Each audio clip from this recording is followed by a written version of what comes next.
ही गोष्ट आहे ग्रामसेविकाबाईची. गावात सगळे तिला ग्रामसेविकाबाई या नावाने हाक मारायचे. कामसू, नियम पाळणारी आणि लोकांना मदत करणारी अशी तिची ओळख होती. पण एक दिवस असा आला की तिच्या आयुष्याचा पाया हादरला. आज तिच्या डोळ्यात एक भीती आहे. रात्री झोपेत घामाघूम होऊन ती उठते.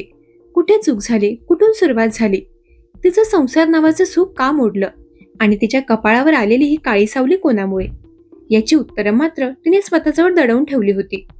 चला तर पाहूयात सविस्तर घटना. बीड जिल्ह्यातील गेवराई तालुका. साधं गाव, पण राजकारण मात्र मोठ्या शहरांना मागे टाकेल असं. पंचायत समितीवर कोणाचं वर्चस्व आहे, कुणाकडे सत्ता आहे, यावर सगळं अवलंबून असायचं. 2019 मध्ये पंचायत समितीची सभापती म्हणून एका स्त्रीची निवड झाली.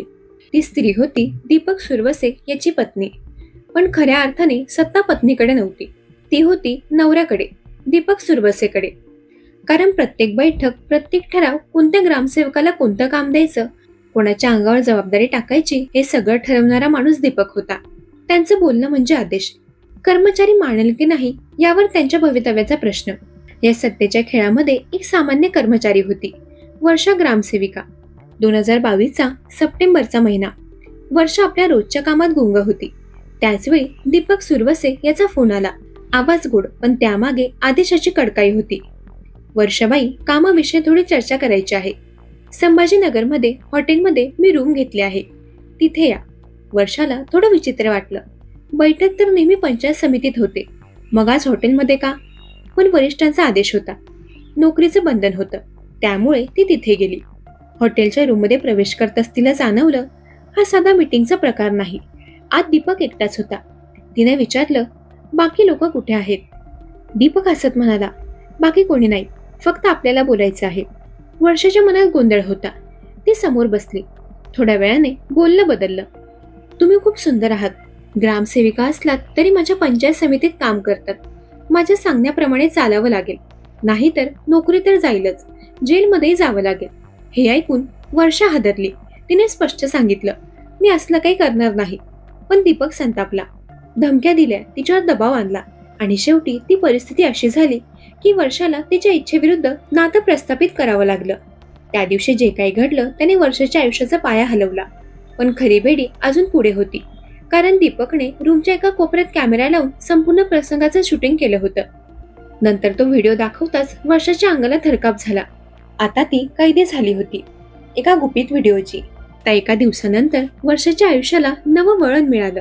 दीपक जेव्हा हवं तेव्हा तिला बोलवायचा. कधी हॉटेलमध्ये, कधी इतर शहरात. कामाच्या नावाखाली तिचा वापर सुरू झाला. कधी गोड बोलून, कधी लग्नाचं आश्वासन देऊन, तर कधी धमक्या देऊन. या सगळ्याचा वर्षाच्या संसारावर परिणाम होऊ लागला. तिच्या नवऱ्यालाही शंका आली. शेवटी घटस्फोट झाला.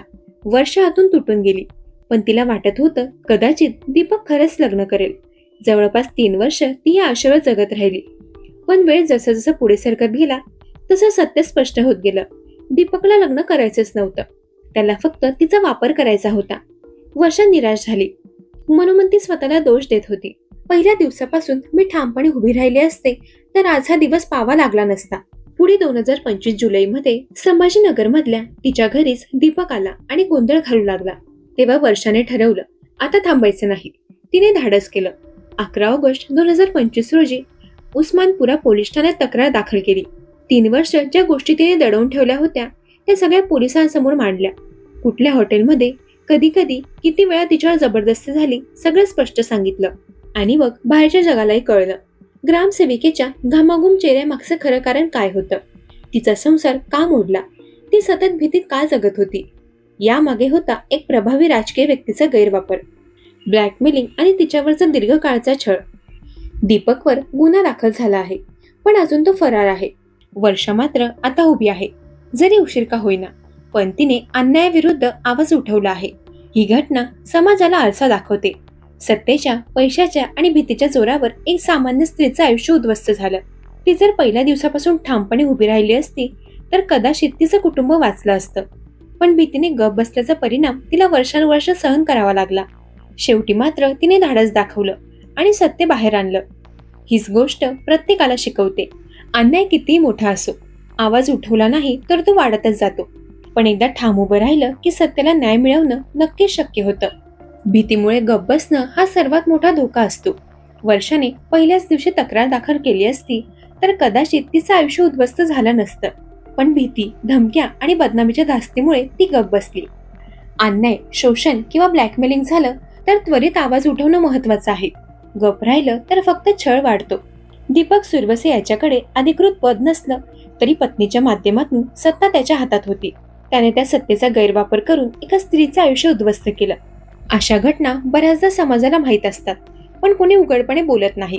कारण भीती, राजकारण आणि संबंध यामुळे लोक मौन बाळगतात. मौन हा गुन्हेगाराला बळ देतो. जर समाज अन्यायाविरुद्ध एकजुटीने उभा राहिला तर पीडितेला न्याय मिळणं सोपं होतं. वर्षाचा संसार मोडला कारण पती पत्नीच्या नात्यात संशय आणि ताण निर्माण झाला. दीपकने लग्नाचं खोटं आश्वासन देऊन वर्षाला फसवलं. कोणत्याही नात्याचा पाया विश्वास असतो.